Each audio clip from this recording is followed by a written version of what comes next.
C'est bon? Oui. Alors, on avait dit tout à l'heure que le texte narratif se compose de passages descriptifs et de passages narratifs. Donc, pour les passages descriptifs, vraiment ce sont des passages importants dans le texte narratif, dans le récit. Pour faire la description, on l'appelle aussi la caractérisation, c'est aussi la description, la description de quoi ou de qui? Alors, des personnages, des lieux. Pour décrire, on a des moyens qui sont utilisés. Ce sont des moyens linguistiques. On les appelle les qualifiants. Donc, pour décrire, on emploie des qualifiants. On les appelle les qualifiants. Les qualifiants. Qualifiant. Ça veut dire quoi, qualifiant? Ça veut dire qu'il qualifie un nom, caractérise un nom, il donne toutes les caractéristiques d'un nom. Ça, c'est ce qu'on appelle un qualifiant. Et les qualifiants, il y en a beaucoup. Alors, on va commencer par le plus important, c'est l'adjectif qualificatif. L'adjectif qualificatif. Déjà, à partir de son nom qualificatif, on comprend son rôle dans un texte narratif. C'est qu'il qualifie, il caractérise, il décrit, il nous donne des informations sur le nom qualifié. L'adjectif, généralement, alors, il se place généralement après le nom. Généralement après le nom. Je dis bien généralement après le nom qualifié. C'est-à-dire quoi? C'est qu'il y a des exceptions. Il y a des cas exceptionnels et exceptionnellement,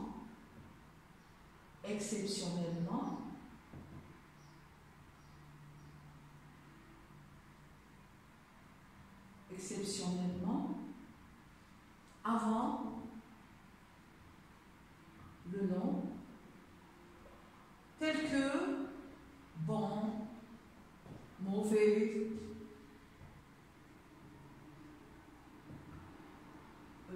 joli, beau, nouveau, etc. Alors, généralement, l'adjectif se place après le nom.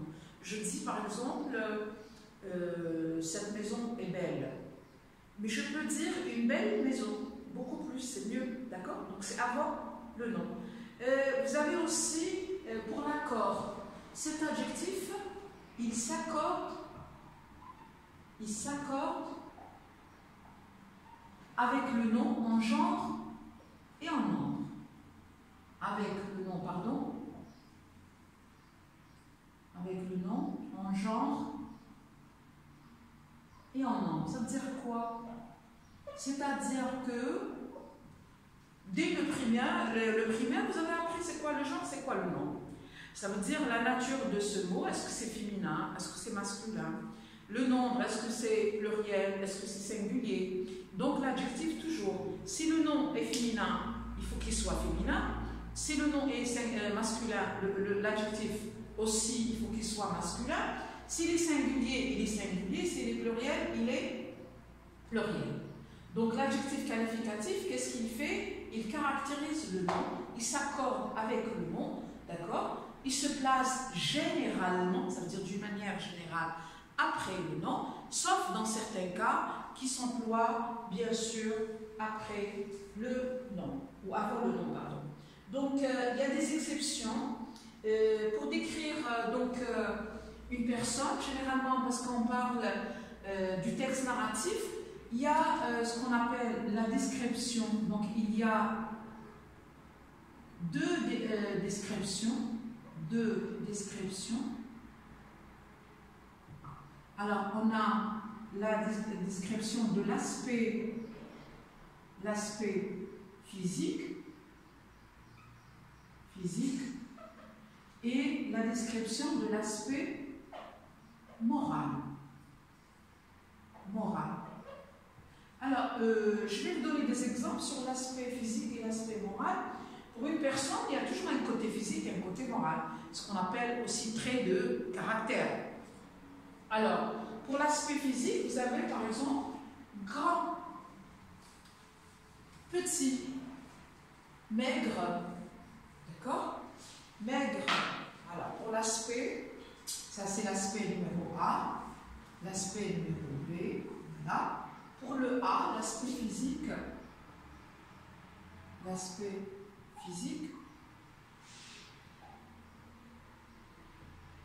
je dis cet homme est comment? Est grand, est petit, est maigre, est pâle, etc. Pour l'aspect moral, c'est le caractère, côté moral, l'aspect moral. Je dis que cette personne est gentille. Gentil, cet homme est gentil. Cet homme est comment? Est égoïste, par exemple. Égoïste. Cet homme est généreux. Il est généreux. Cet homme est radin, etc. C'est ce qu'on appelle le côté moral personnel. Il y a une exception, comme je l'ai dit tout à l'heure, pour certains adjectifs qui prennent une règle tout à fait différente. Nous, on avait dit que l'adjectif qualificatif s'accorde en genre et en nombre avec le nom. C'est clair et net. Mais certains adjectifs, surtout pour ceux qui se placent avant le nom, on a 4 adjectifs qui prennent cette règle exceptionnelle. C'est l'adjectif beau, alors nouveau, vieux et fou. Un fou, d'accord. Ce sont des adjectifs masculins. D'accord, alors je mets ici masculin. Je vais les mettre dans ce tableau. Et vous avez le féminin. Tous les autres adjectifs, on a un féminin, un seul masculin. Mais pour ces 4, ils ont un emploi un peu spécifique. Alors pour le masculin, il y a 2 cas ici.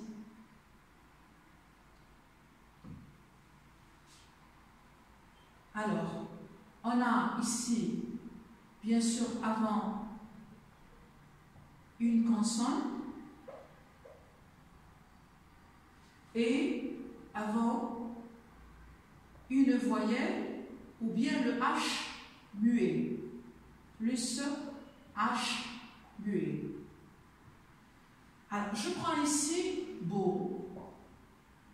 Je dis un beau garçon, garçon. Le G, c'est une consonne. Je dis un nouveau bâtiment, le B. Je dis un vieux quartier. Voilà. Et un fou spectacle. Mais je ne peux pas utiliser par exemple beau avec homme. Je ne peux pas dire beau homme. Ça ne se dit pas, j'ai le H. Je ne peux pas dire avenir, un beau avenir, j'ai le A. Donc qu'est-ce que je vais mettre? Belle, avec un seul L. Un bel avenir, un bel hôtel, nouvelle. Regardez, c'est masculin. Donc j'ai 2 masculins pour ces 4 adjectifs. Un nouvel, un vieil hôpital. Hein? Vous avez un folle avec un seul L. Mais on va voir le féminin. Une belle maison, 2 LE. Une nouvelle maison, 2 LE. Une vieille maison, 2 LE. Une folle femme, hein, ici, folle, 2 LE. Ce sont les 4 adjectifs qui prennent cette règle.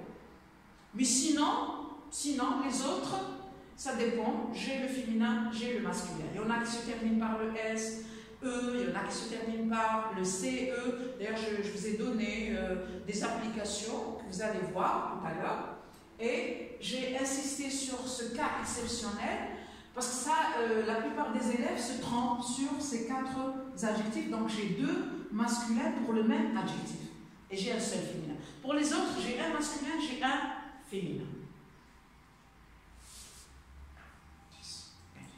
C'est bon, donc vous allez avoir d'autres applications tout à l'heure sur une fiche qui va être aussi publiée dans cette vidéo, d'accord? J'espère que vous avez... D'ailleurs, depuis le temps, vous étudiez l'adjectif qualificatif, donc c'est un rappel, parce que ça fait partie des qualifiants qui sont employés dans le texte narratif pour décrire et caractériser un nom, un lieu, un personnage. Merci.